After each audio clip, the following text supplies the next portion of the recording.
नमस्कार, स्वागत है आप सभी का। देश दिन भर देख रहे हैं आप। मैं हूं आपके साथ कृतिका। बुलेटिन की शुरुआत करेंगे बड़ी खबर के साथ लखनऊ से, जहां पर 12 पीपीएस अफसरों के तबादले किए गए हैं। इसकी बड़ी खबर आप तक पहुंचा रही है, जहां आईपीएस अफसरों के बाद पीपीएस अफसरों के ये तबादले किए गए हैं। रवि कुमार सिंह एसीपी गाजियाबाद की जिम्मेदारी उन्हें दी गई। साथ ही सुनील कुमार सिंह डीएसपी मैनपुरी बनाए गए। सुजीत कुमार राय एसीपी गाजियाबाद बनाए गए। महेश त्यागी एसीपी नोएडा बनाए गए। नवीना शुक्ला डीएसपी गोंडा बनाई गई। संतोष कुमार डीएसपी श्रावस्ती बनाए गए। राजीव द्विवेदी डीएसपी अलीगढ़ बनाए गए हैं। वहीं पवन गौतम एसीपी नोएडा बनाए गए हैं। अजीत कुमार एसीपी गाजियाबाद बनाए गए। शाहिदा नसरीन मंडला अधिकारी अलीगढ़ बनी है। ददन प्रसाद डीएसपी सोनभद्र बनाए गए। सत्यप्रकाश शर्मा एसीपी एलआईयू आगरा बनाए गए। तो 12 पीपीएस अफसरों के तबादले किए गए हैं।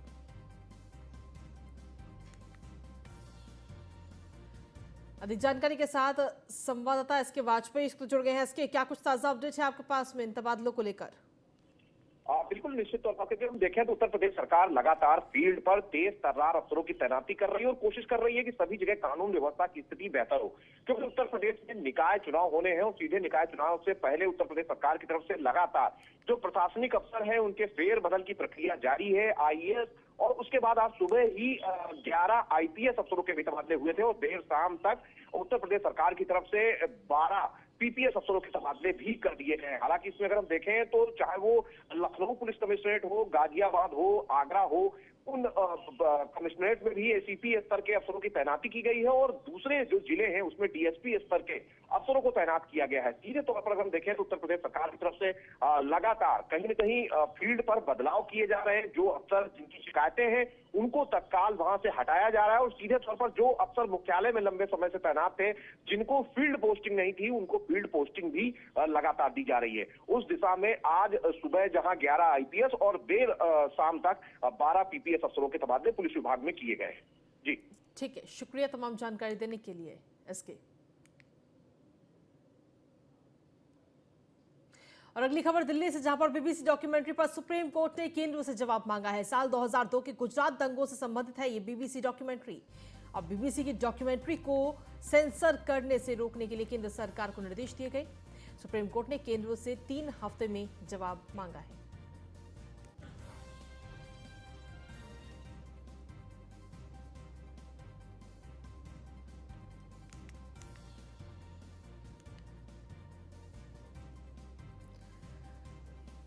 तो बड़ी खबर आप तक पहुंचा रहे हैं दिल्ली से, जहां बीबीसी डॉक्यूमेंट्री पर सुप्रीम कोर्ट ने केंद्र से जवाब मांगा है।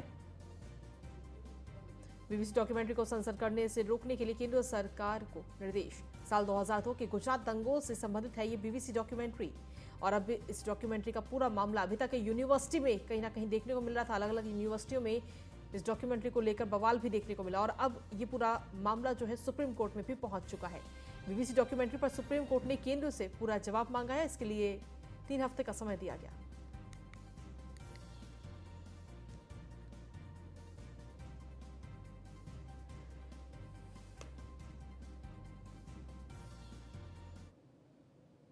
अगली खबर भी दिल्ली से ही, जहां पर इंटरनेट को लेकर सरकार ने बड़ा कदम उठाया है। कंपनियों के लिए तय की है न्यूनतम स्पीड। अब 2 एमबीपीएस न्यूनतम डाउनलोड स्पीड देना अनिवार्य कर दिया गया है। यह बड़ी खबर आप तक पहुंचा रहे हैं। कंपनियों के लिए न्यूनतम स्पीड इस वक्त तय की गई है। यह आदेश इस वक्त जारी किए गए। अब 2 एमबीपीएस न्यूनतम स्पीड देना अनिवार्य है कंपनियों को। इंटरनेट को लेकर सरकार ने यह बड़ा कदम इस वक्त उठाया है। अब कंपनियों के लिए न्यूनतम स्पीड 2 एमबीपीएस तय की गई है। अब 2 एमबीपीएस की जो न्यूनतम डाउनलोड स्पीड है वो देना अनिवार्य होगा कंपनियों को। ये बड़ी खबर आप तक पहुंचा रहे हैं। इससे कम एमबीपीएस की स्पीड कंपनियां नहीं दे सकती।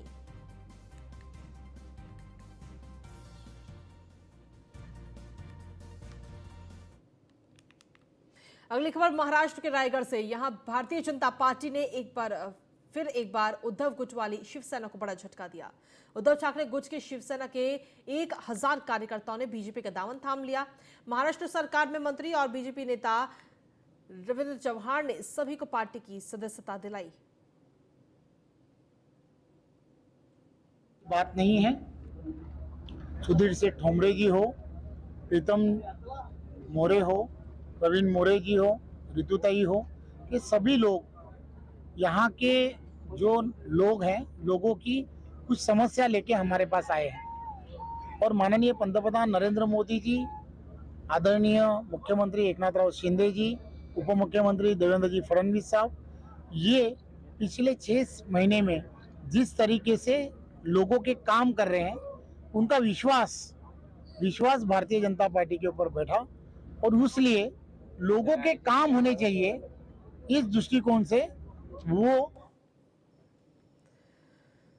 तो 1000 कार्यकर्ताओं ने भारतीय जनता पार्टी का दामन थामा है। मंत्री रविंद्र चौहान ने पार्टी की सदस्यता उन सभी कार्यकर्ताओं को दिलाई है। उद्धव गुट वाली शिवसेना को बड़ा झटका लगा है। ये तस्वीरें भी इस वक्त आपको दिखा रहे हैं।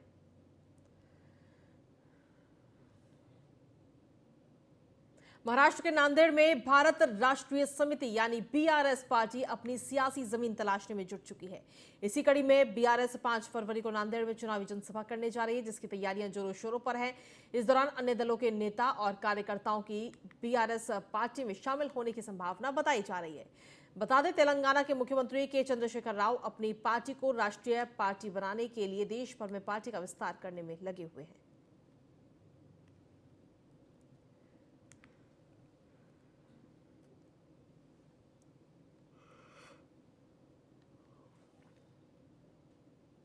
अगली खबर महाराष्ट्र के मुंबई से, जहां राष्ट्रीय जांच एजेंसी यानी एनआईए को धमकी भरा मेल मिला है, जिसमें मुंबई में आतंकी हमला होने की बात कही गई है। बता दें कि ईमेल करने वाले शख्स ने खुद को तालिबानी बताया है, जिसके बाद देश भर के अलग अलग शहरों में अलर्ट जारी किया गया। राष्ट्रीय जांच एजेंसी की ओर से मुंबई पुलिस को दिए गए इनपुट के बाद पुलिस भी अलर्ट हो गई है। मुंबई पुलिस ने तमाम सार्वजनिक स्थानों, एयरपोर्ट, रेलवे स्टेशन समेत कई जगहों पर जांच के साथ सुरक्षा कड़ी कर दी है।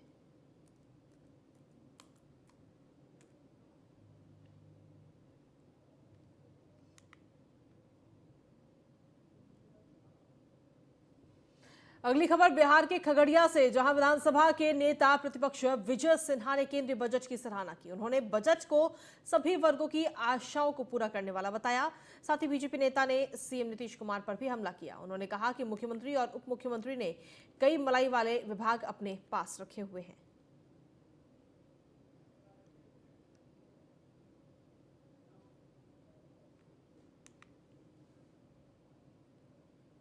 अगली खबर बिहार के पटना से है, जहां पर अब वाराणसी की तरह एमवी गंगा क्रूज का परिचालन शुरू होने जा रहा है। क्रूज के डायरेक्टर मधुकर सिंह ने न्यूज और इंडिया के साथ खास बातचीत की। एमवी गंगा बिहार परिचालन का शुभारंभ किया गया है और माननीय उप मुख्यमंत्री सर पर्यटन विभाग के मंत्री के द्वारा इसका उद्घाटन किया गया। इस वक्त हमारे साथ मौजूद हैं क्रूज के जो बॉस हैं, डायरेक्टर हैं, डॉक्टर मधुकर सिंह जी। उन्हीं से जान लेते हैं कि पटना और बिहार वासियों के लिए क्या क्या सुविधाएं उन्हें दी जा रही है। सर, हमारे पटना और बिहार वासियों के लिए क्या क्या सुविधाएं इस क्रूज पे दी जा रही है? इस क्रूज पे लोग आएंगे। सुविधा की जहाँ तक बात है, डबल डेकर ये फ्लोटिंग रेस्टोरेंट है। इसमें 300 इसका टिकट का दर है, बच्चे के लिए 200 है और जो बुक कराएंगे पैकेज लगभग घंटे का 15,000-12,000 का घंटा होता है। ओवरऑल 5-6 घंटे का 40,000 के आसपास का इसका पैकेज है।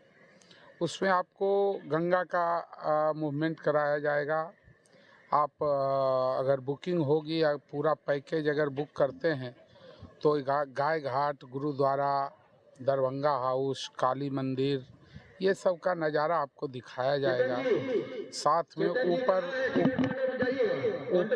ऊपर और नीचे जो है इसके लोग हैं, नीचे रेस्टोरेंट की व्यवस्था है, उसमें खाने का ऑर्डर करेंगे।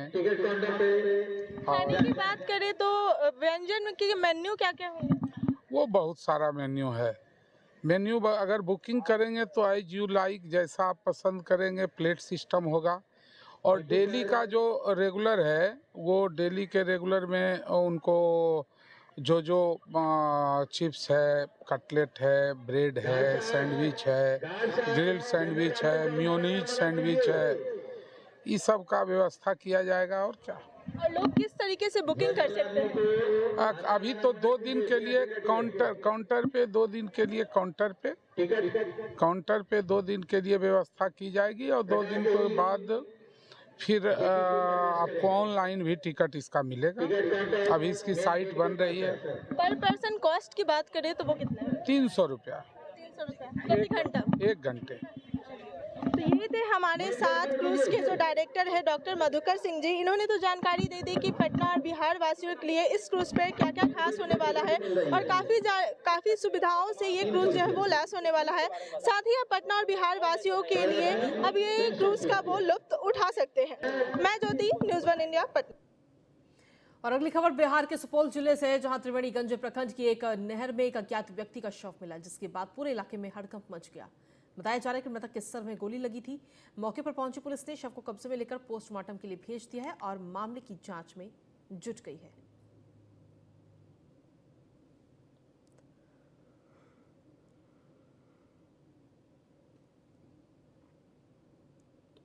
तो नहर से युवक का एक शव इस वक्त बरामद किया गया है, जिसके सर में गोली लगी हुई थी। हालांकि पुलिस को जैसे इसकी जानकारी लगी, पुलिस मौके पर पहुंची और शव को बरामद करके पोस्टमार्टम के लिए भेज दिया गया है।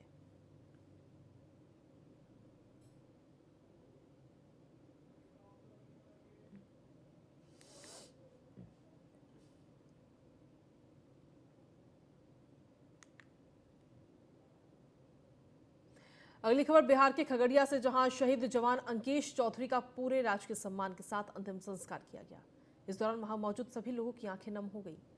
बता दें कि जवान अंकेश चौधरी का जम्मू कश्मीर में आकस्मिक निधन हो गया था, जिसके बाद उनके पार्थिव शरीर को अंतिम संस्कार के लिए उनके पैतृक गांव लाया गया।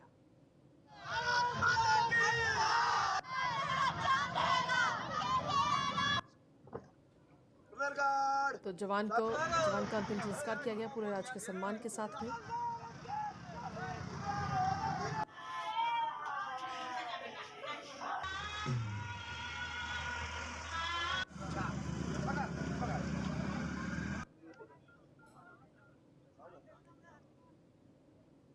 बिहार के सीतामढ़ी में जानकी मंदिर में स्थापित साईं बाबा की मूर्ति को अब मंदिर से हटाया जाएगा।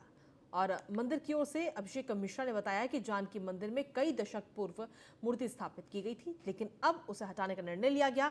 वहीं उन्होंने बताया कि कुछ दिनों से साईं बाबा को लगने वाले भोग और आरती भी बंद कर दी गई है। जल्द ही इसे किसी अन्य जगह पर शिफ्ट करा दिया जाएगा। का शासन था 1574 में रामचरित मानस का निर्माण करे थे गोस्वामी तुलसीदास जी। उस समय से ये आज तक हम लोगों का मंदिर है। विगत 5 से 10 साल पहले, मुझको पूरी एक्यूरेट जानकारी नहीं है, माफ़ करिएगा लोग, साईं बाबा का मूर्ति बना था, वहाँ स्थापित हुआ था साईं बाबा का मूर्ति। वो मूर्ति अब वहाँ से हटेगी। मेन प्रेस कॉन्फ्रेंस हम लोग का इसी बात पर है कि साईं बाबा की मूर्ति वहाँ से हटेगी।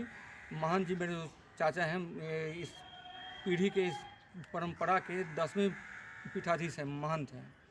वो 2-3 दिन 4 दिन पहले ही से जानकी मंदिर में साईं बाबा का पूजा पाठ ऑलरेडी बंद हो गया। बिहार के सुपौल में स्वास्थ्य व्यवस्था की बड़ी लापरवाही देखने को मिली। त्रिवेणीगंज क्षेत्र के कुशहा वार्ड नंबर 15 से मुकेश कुमार अपनी गर्भवती पत्नी को लेकर अनुमंडलीय अस्पताल पहुंचे, जहां नर्सों के द्वारा उनकी गर्भवती पत्नी को घंटों रखने के बाद रेफर कर दिया गया। और रेफर करने के बाद ही अस्पताल के मेन गेट बरामदा पर ही उनकी पत्नी का प्रसव हो गया, जिसको लेकर साथ आए परिजनों ने हंगामा किया।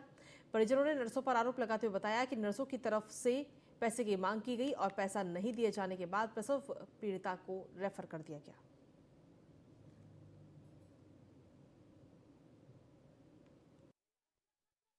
उसको हीमोग्लोबिन 5 ग्राम था, तो इसलिए उसको आगे पीपीएच होने का डर था, इसलिए उसको रेफर किया जा रहा था। अब इमरजेंसी में डिलीवरी तो कभी भी हो सकता है, तो हो गया, लेकिन आगे का रिस्क मरीज तो जान नहीं रहा है, उसका अटेंडेंट तो जान नहीं रहा है, इसलिए उसको रेफर किया जा रहा है। उसको हीमोग्लोबिन। बिहार में कदाचार मुक्त परीक्षा को लेकर शासन प्रशासन काफी अलर्ट मोड पर है। जमुई जिले के झाझा के एमजीएस हाई स्कूल में बने परीक्षा केंद्र में प्रतिनियुक्ति सब इंस्पेक्टर जनेंद्र कुमार अपनी ड्यूटी पर तैनात थे। परीक्षा समाप्त होने से ठीक आधे घंटे पहले एक युवक परीक्षा केंद्र के पीछे की गेट से घुस आया, तो प्रशासन की उस युवक पर नजर पड़ी। पुलिस ने उसे रोकने का प्रयास किया। इस दौरान युवक ने पुलिस से ही हाथापाई की। इतना ही नहीं, ड्यूटी पर प्रतिनियुक्ति सब इंस्पेक्टर जिनेंद्र कुमार की वर्दी को भी फाड़ दिया। इसके बाद नियुक्त अन्य पुलिस पदाधिकारी भी युवक को धर दबोचा। युवक का मनोबल इतना बढ़ गया कि उसने पुलिस पदाधिकारी को जान से मारने की धमकी तक दे डाली।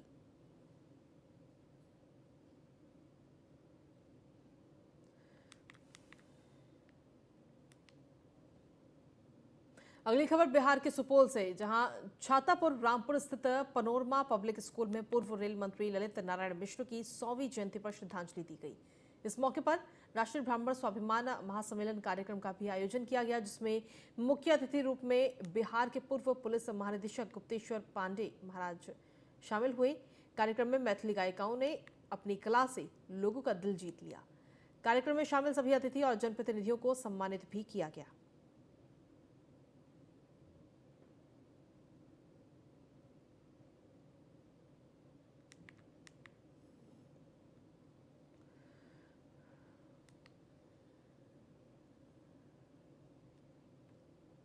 रोहतास में रामचरितमानस से जुड़े विवाद में शिक्षा मंत्री चंद्रशेखर के विवादित बयान पर जगत गुरु स्वामी परमहंस महाराज की तरफ से जीभ काटने की टिप्पणी पर विक्रमगंज अनुमंडल न्यायालय में मुकदमा दर्ज कराया गया। डॉक्टर मुन्ना सिंह ने केस में आरोप लगाया कि परमहंस महाराज का बयान डर पैदा करने वाला है। शिकायतकर्ता ने अपने आवेदन में कहा कि उत्तर प्रदेश के अयोध्या में छावनी रामघाट रेलवे ब्रिज रामकथा पार्क निवासी जगत गुरु पीठाधीश्वर स्वामी परमहंस तपस्वी ने एक बयान दिया जो समाज में दहशत फैलाने वाला है। आवेदक ने कहा कि संविधान में हमें अपने विचारों को प्रेरित करने का अधिकार दिया गया है, परंतु आरोपी महंत के बयान से हमारा यह अधिकार प्रतिबंधित हो जाता है। इसलिए आरोपी का बयान संविधान के खिलाफ है और राजद्रोह की श्रेणी में आता है।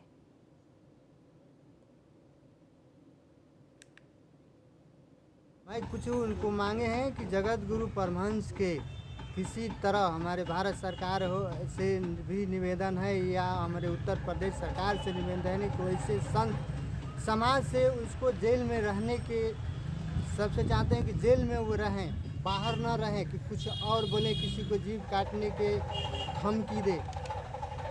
एक शिक्षा मंत्री के जब धमकी दे सकते हैं और 10 करोड़ रुपया और किसी को दे सकते हैं, इसे संत समाज से बाहर कर दिया जाए और जेल में रहना चाहिए। यही हमारे मांग है। मैं कुछ उनको मांगे हैं कि जगत गुरु परमहंस। अगली खबर बिहार के समस्तीपुर जिले से, जहां पुलिस ने चोरी की गई बाइकों को बरामद किया है, जिसके बाद पुलिस ने सभी बाइकों को उनके मालिकों को सौंपा और सभी के चेहरे पर खुशी नजर आई। एसपी विनय तिवारी ने बताया कि पहले फेज में चोरी की गई 20 बाइकें मिली हैं, जिनमें से 13 बाइक अभी बाइक के स्वामी को सौंपी जा चुकी हैं। एसपी ने चोरी और खोए हुए मोबाइल की बरामद करने के लिए अभियान चलाए हुए और इसके लिए पुलिस ने एक विशेष टीम का गठन भी किया है।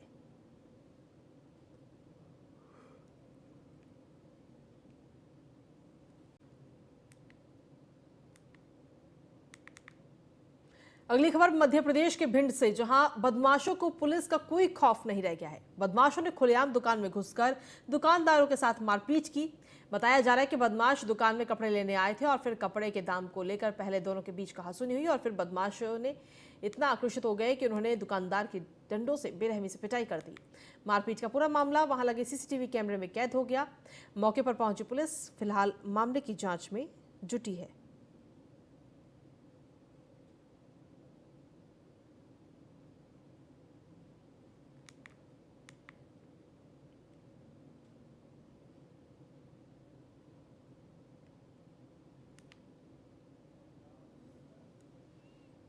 झांसी में सोशल मीडिया पर एक वीडियो जमकर वायरल हो रहा है, जिसमें गांजा माफिया खुलेआम सब्जी मंडी में अवैध गांजे की बिक्री करते हुए नजर आ रहे हैं।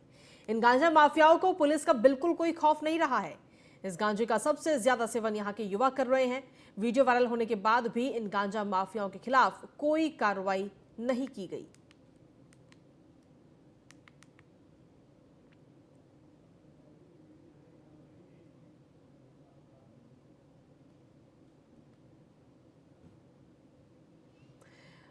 और अगली खबर मेरठ से, जहां पर पीडब्ल्यूडी विभाग के कर्मचारियों की तरफ से प्रदर्शन देखने को मिल रहा है। हाथों पर काली पट्टी बांधकर विरोध जताया गया। उच्च अधिकारियों के खिलाफ प्रदर्शन किया गया। अधिकारियों पर प्रताड़ित और अनदेखी करने का भी आरोप लगाया है।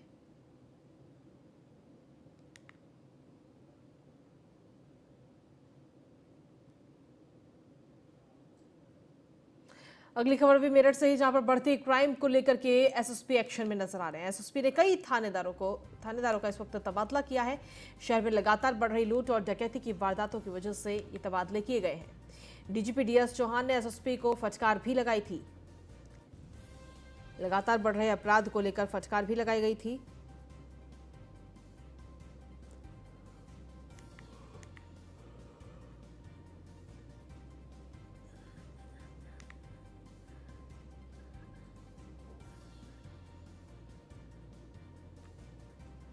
तो मेरठ से खबर आप तक पहुंचा रहे, जहां एसएसपी ने कई थानेदारों का तबादला इस वक्त किया है। शहर में लगातार लूट और डकैती की जो वारदात हैं वो लगातार बढ़ रही थी। ऐसे में डीजीपी डीएस चौहान ने एसएसपी को पहले फटकार भी लगाई थी और अब ये तबादले किए गए हैं। मेरठ के बाद अब अगली खबर है रायबरेली से, जहां पर विचाराधीन बेनामों का मामलों में 23,52,000 की स्टाम्प चोरी का मामला। डीएम ने न्यायालय का निरीक्षण किया है। सब रजिस्ट्रार को मामले के निस्तारण के निर्देश दिए हैं।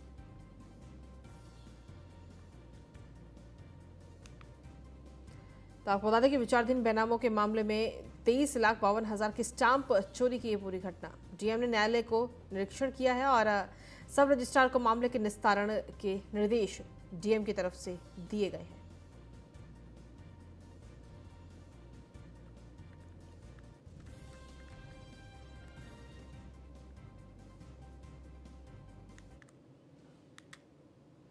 और अगली खबर है हमीरपुर से, जहां नगर पालिका परिषद के सफाई कर्मचारियों को वेतन न मिलने को लेकर जमकर विरोध प्रदर्शन और नारेबाजी की गई। उन्होंने अपनी मांग को लेकर जिला अधिकारी को एक ज्ञापन भी सौंपा। उनका कहना है कि उन्हें 2 महीने से वेतन नहीं मिल रहा है। साथ ही वेतन न मिलने पर अनिश्चितकालीन हड़ताल करने की भी चेतावनी दी गई है।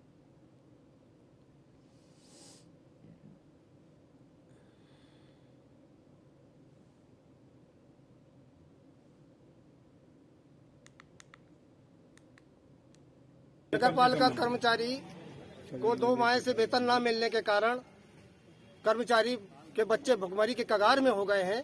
इस विषय पे अधिकारी से बार बार प्रार्थना करने पर नहीं दिया गया। जब मजबूर होकर हम महोदय जिलाधिकारी के पास अपना मांग पत्र दिया कि वेतन दिलाई जाए। अगर वेतन नहीं दी जाती है तो 6 तारीख से हम लोग सब कर्मचारी काम बंद करके हड़ताल करके गोल चौक उतरे। गाजियाबाद में वाहन चोरों के हौसले बेहद बुलंद हैं। दरअसल गाजियाबाद में लगातार वाहन चोरी की घटनाएं सामने आ रही हैं। बेहद हाईटेक तरीके और हाईटेक टेक्नोलॉजी का इस्तेमाल करके वाहन चोर गैंग चोरी की घटनाओं को अंजाम दे रहे हैं। गाजियाबाद के विजयनगर थाना इलाके के प्रताप विहार में वाहन चोरों ने घर के बाहर खड़ी हुई कार को अपना निशाना बनाया। वाहन चोर महज 10 मिनट के अंदर कार में मौजूद सुरक्षा के तमाम इंतजामों को बताते हुए कार चोरी कर ले गए। चोरी की वारदात वहां लगे सीसीटीवी कैमरे में कैद हो गई। पीड़ित कार मालिक थाने में इसकी शिकायत की, जिस पर पुलिस ने मुकदमा दर्ज कर वाहनों चोरों की तलाश शुरू कर दी है।